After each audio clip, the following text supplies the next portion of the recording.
Hello friends, Adam here with FED. Today I'm joined by the one, the only, Iced Coffee Gaming. How you doing, friend? Pretty good, how are you? Living a freaking dream, dude. Hell yeah. We're gonna look at all the emblem rings. We've been putting polls up on the channel recently, and all of you people have voted on which emblem ring is the best. We did like a tournament-style randomized thing. And we're gonna look at the results and tell you guys why you're stupid and wrong, right? Sounds good.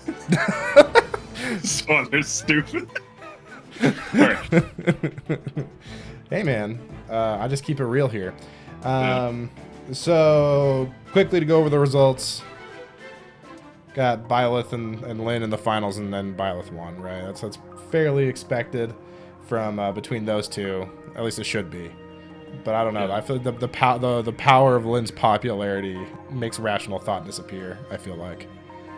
I think she's like good. Like she's a great emblem, but there's like so many builds that don't need the speed fixing that I don't even use Lynn on, where it's like I mean I wouldn't consider her the best at all, like even close. Like she's like an S tier, maybe A tier emblem. But her main thing is like the Astra pull, right? Like you pull like a boss with Astra and then it wanders towards you and then you kill the boss. That's like her best thing, I think. Oh, yeah, Like if we're going like super hardcore. Yeah, 20 space, Astra Storm. It trivializes a lot of maps. Because for whatever reason, there's a lot of kill boss and engage. But yeah, so do you think Lynn should have made it this far in a tournament setting? For like best emblem ring, Yeah. I think she's definitely like one of the better emblem rings for sure. But outside of the Astra pull, like the speed fixing is nice. Really, her passives, I would say, for other builds are what's ideal. The ring itself is decent, you know, it's speed fixing, but I don't know. I think she's like maybe like 8th or 7th best emblem, roughly, like for no DLC. Or not no DLC, maybe like top 5, like the bottom, like the 5th or something. Okay. So what's how do you feel about Bileth? Do you think that he is the best? Definitely not. Because like warp skips don't need a Bileth. They usually just bring a dancer with them and then have like 2 to 3 damage units and a dancer, and then you just kill the boss. So like warp skip, like Bileth is kind of like a siege tome thing on Thyrsus for sages, or it's used for speed and magic fixing / dancing. There are some builds with it where there's like super instruct dragon build where you use like Alir, like low investment Alir that doesn't get combat but just like buffs everyone else, like +3 to all stats, and then like covert buff is like +5 speed. I haven't played around with that, but that's pretty high impact. But you do need to be engaged to do that, so I don't think it's the best emblem, that's for sure. It's definitely one of the best though, like one of the top, like probably like 4th, I would say overall, maybe lower. It's hard to say. Yeah, I feel like Depends on your play style. Yeah, I feel like Bileth's at odds with himself, right? Because, like leveling up Bileth, like your bond with Bileth past 10, you know, to like get the extra turn, like makes it so you can't like goddess dance as often, right?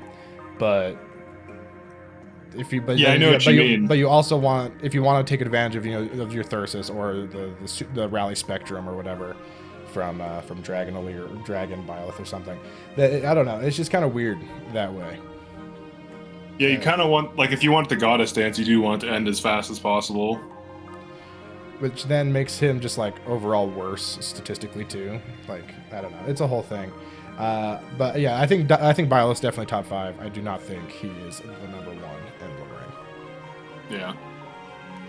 All right, so throughout the course of this randomized tournament, there were some interesting results. Not focused on Lynn and Bileth necessarily. Some though. I want to get your opinion on Ike versus Hector. I know you're not a huge fan of the DLC. You feel like it kind of trivializes the game, which is true to an extent. But how do you feel about Hector versus Ike as far as emblem rings go? Ike is just better Hector in every way.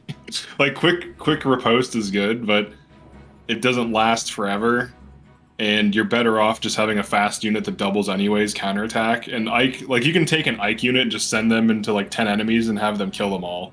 Like it's really stupid. And there's so many builds that work with Ike. Now Hector there are good builds that use Hector, but Ike basically just does everything like Hector can do, but better. The damage mitigation is just like way too strong. Like even if all he did was make you take half damage and you didn't have resolve, it would still be probably too much.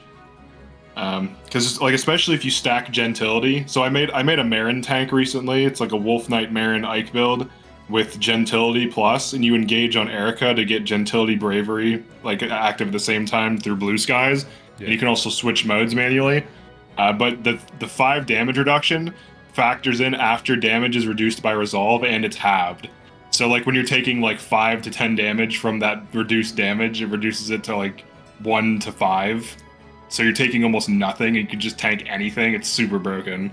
Oh, that's great. I didn't know that. So it's like similar to Alir's buff to allies, like the 3 damages after all other calculations, right? Yeah, it just takes off whatever, and I think it also affects like enemy like lodestar rushes and stuff like this, or enemy engage abilities that are multi-hit. That's wild. That's nasty. Yeah, Ike is solid. I don't know. I kind of am under the impression personally. I don't know. Maybe it's just my play style. That's the thing. I feel like play style is like so variable in Engage. You can do so many different things.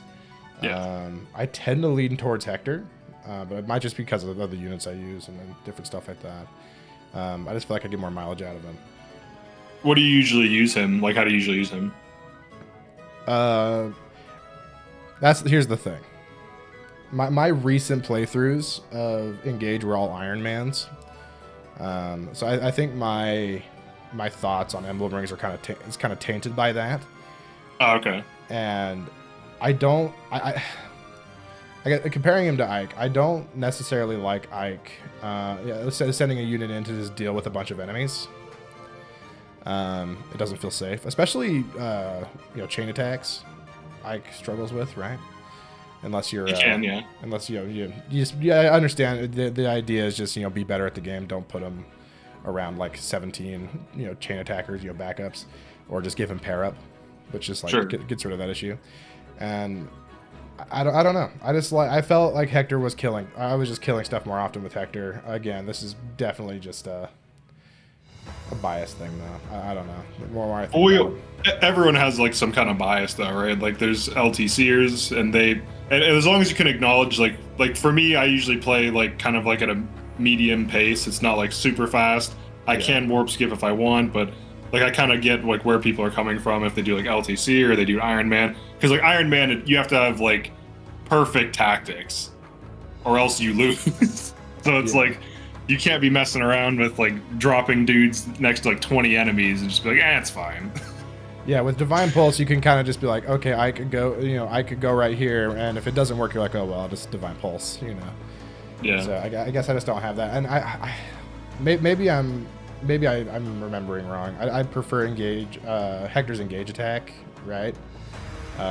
Is it called Storm's Eye or something like that? Yeah, you don't get doubled and you counterattack or something. Yeah, don't get doubled. You always double, and I don't know. It just seems really good to me.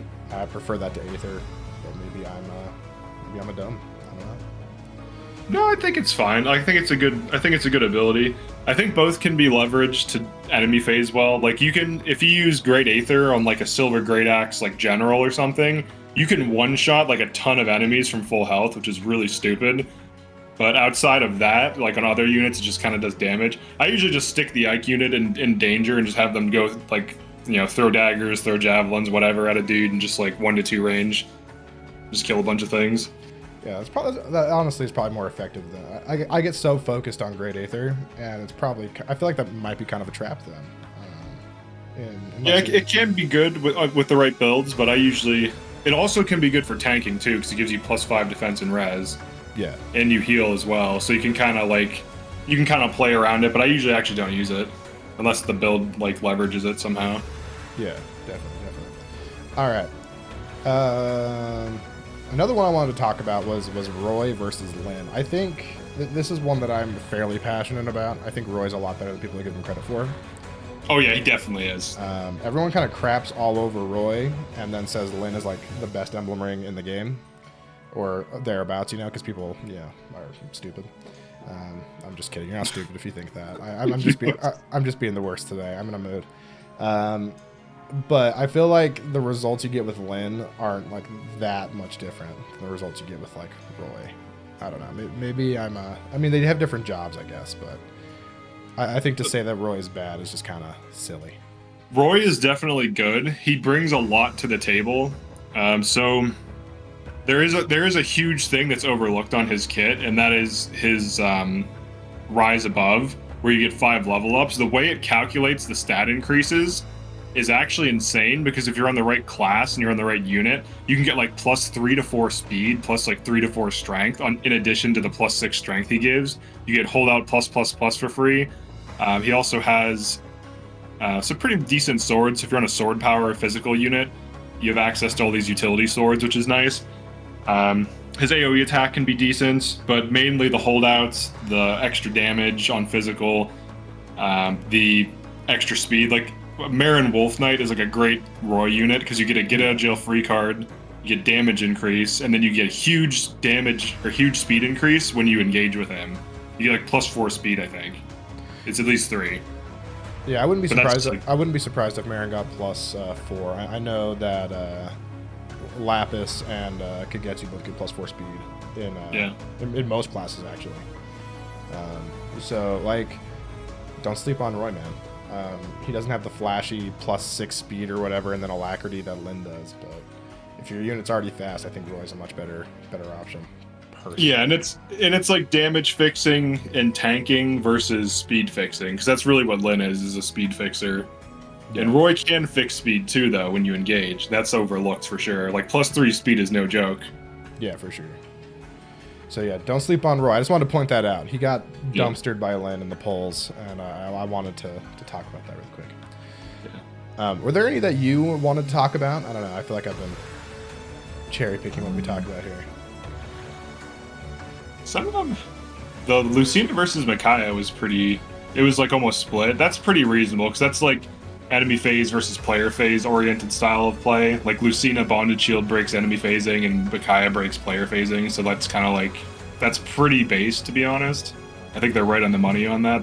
They're so similar in terms of power. Yeah, I would put these two both. I don't know. I would definitely put Lucina above Bileth, and Makaya maybe, depending on how you play. Yeah. Yeah. I don't know. Lucina is just stupid. For sure. Another one I want to look at was Tiki Sigurd, actually. I think people sleep on Tiki, man.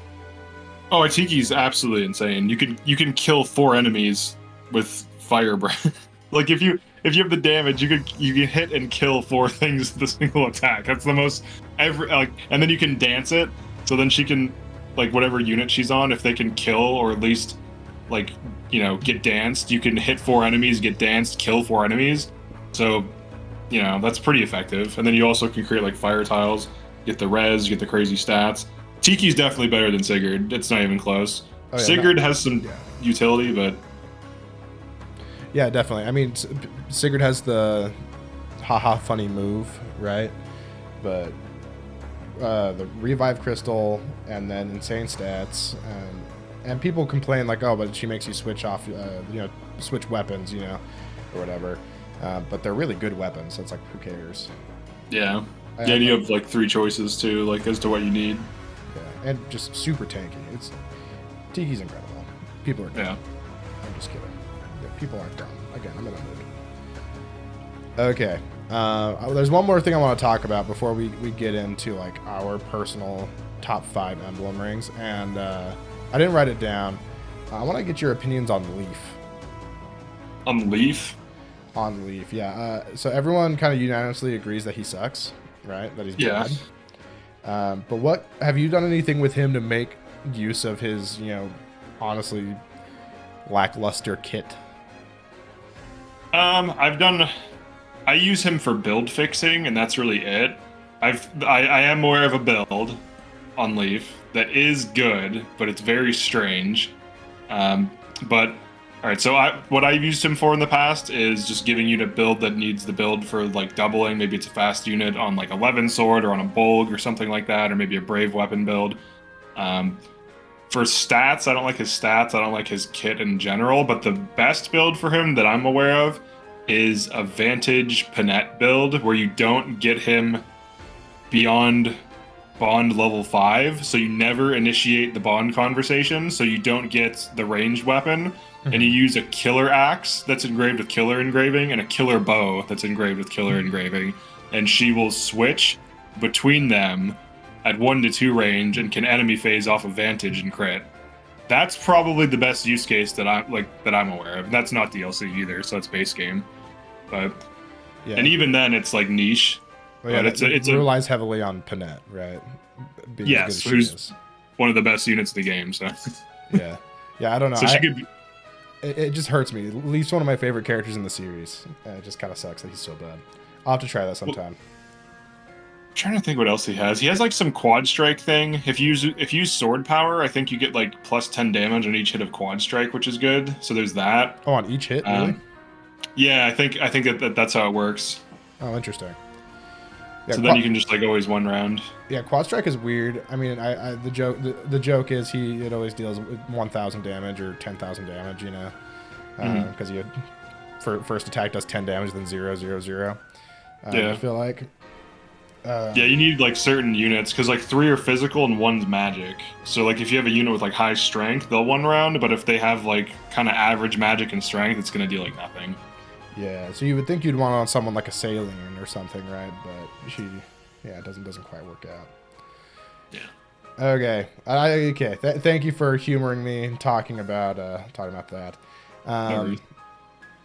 So okay, let's talk about our top 5 emblems with DLC and then also without DLC. Really quick. Why don't you go first? Your top 5 with no DLC. Okay. Do you want me to just list them or list and explain? We could do maybe just list them and then we could talk about it after. Okay.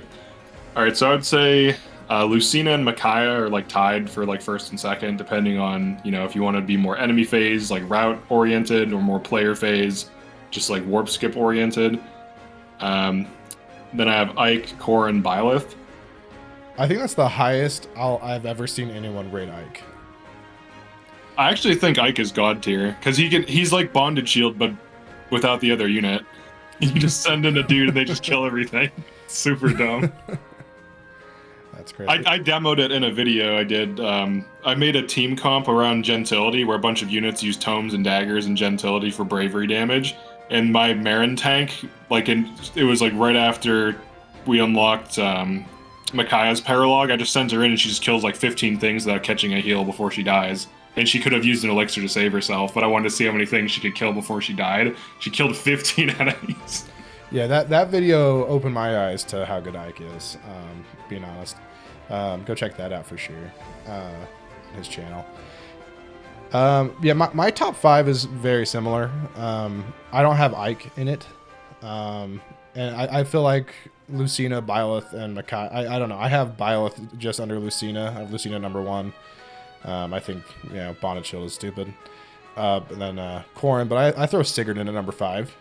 I think I do. Movement still is the best stat in the game, and that's just kind of how Fire Emblem goes. Maybe that's like a super boomer take coming from older games in the series. But no, movement's always good, I think. Yeah, but movement has historically been the best stat in Fire Emblem and just strategy games and tactics games in general. Movement's really important, and also Override. Override is really good. There's some really niche. There's some really there's a lot of uses for it, and also using Sigurd allows you to have Canter, which frees up a skill slot. But that's a thing. I talked about that recently in my Discord about someone was like, should I just put Canter on everyone? And I was like, yeah. And then everyone else, a few other people were like, no, FED, you're stupid. So what's your thoughts on that? Do you put Canter on everyone, or are you prefer to have a different build?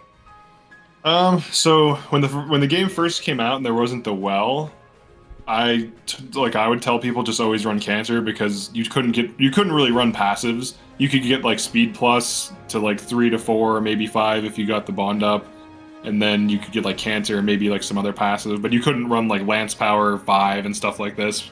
But now that the well's in the game, I think You can pretty much run whatever you want, but I wouldn't just recommend you always go Cantor. I would go Cantor for a reason. Like, I would go Cantor if you're on a unit that already doubles. So, like, I use passives for either speed fixing, damage fixing, or utility fixing. So if you have speed and then you have damage fixing as one of your passives, you could get away with Cantor, right?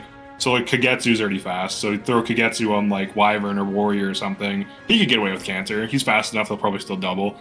So it depends on the unit, I think. But generally speaking, if you want to get in and out, you want to do like a hit and run style of play, that's the way to go. But I usually just run it on my Thoron bots, who just like use Draconic Hex, Thoron, Cancer out, because they're like fragile, and then my other units just kind of stay there and just like kill everything.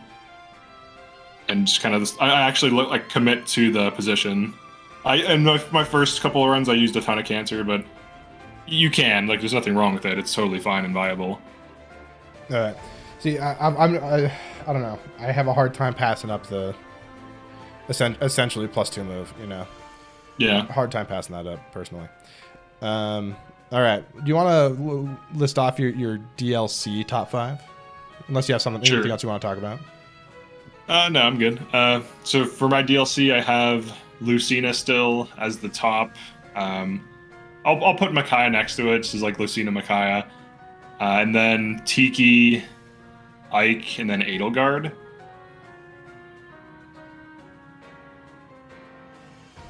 All right. Yeah, Edelgard, 3 houses ring is stupid.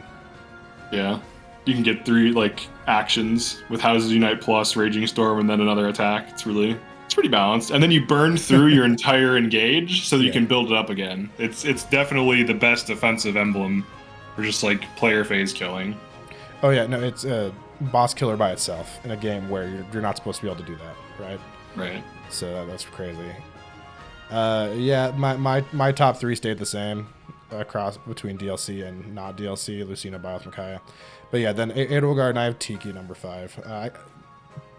After our conversation, I feel like I could probably move Tiki up, but I don't know. I'm fine with her there. Yeah. So yeah, I don't know. I think that's everything I wanted to talk about. How do you feel? Okay. How often do you use Engage Plus once it's available? I used it a little bit. I did a chat sabotage run where I was like forced to use all these weird things. Like I had like this Vandir Tiki that was my best unit and he hard carried. And he actually was really cracked too. Like he was just like insane. But I had to use Engage Plus a little bit more than I would otherwise. I usually just use it to kill the boss, like the final boss with like Bond Blast. Yeah. It can be really good. Like it can give you insane stats if used correctly. And the nice thing about it is you engage 2 units, but it only consumes Alir's engage meter. And then once it ends, that other unit can still have a full engage and then pop theirs and then pop off and do whatever they need to do. So it is basically one of the better things in the game if you use it correctly. But its availability is in a period of time where it's like warp skips and you kill the final boss in a single turn after the shields go down for the first time. So it's like, you don't get to really play with it. It's kind of like Veil. Like you get Veil for 3 chapters or 4 chapters and then the game's over. But she's really insane. Like if you put Veil in like Griffin Knight or something, she's actually insanely cracked for like nothing. Like you don't have to do much to her and she can just like 1 round and double consistently. Oh wow, that's sick. Never done that. Yeah, I find myself just not touching Engage Plus because I have my builds and stuff and I don't like messing with it. But maybe I need to play with it a little more. All right. Well, thanks for coming on, man. Yeah, thanks for having me. Fun little discussion. Make sure to go check out Iced Coffee Gaming, his channel, link in the description, all that stuff. Go subscribe to him if you're not. And yeah, do you have anything you want to plug or add? Well, I guess I would like to plug an indie game I'm working on that's a strategy game. It's still early, though, but I can send you the Twitter. It's called To Cast Shadow on Light. It's going to actually have a pretty decent plot. It's not going to be like... It's going to be a little bit different, but It's going to be a strategy game that's kind of inspired by the game Gladius, if anyone's played that, where you have like these little quick time events. So it's like skill based, like mechanical skill with tactics. But yeah, that's pretty much it. Oh wait, I feel like I saw that on Twitter. Okay, so that's you. That's cool. That's cool. So I'll put that in the description as well. Go follow him on Twitter. But yeah, thanks for coming on, man. Super fun. We'll have to do it again sometime. Yeah, sure thing.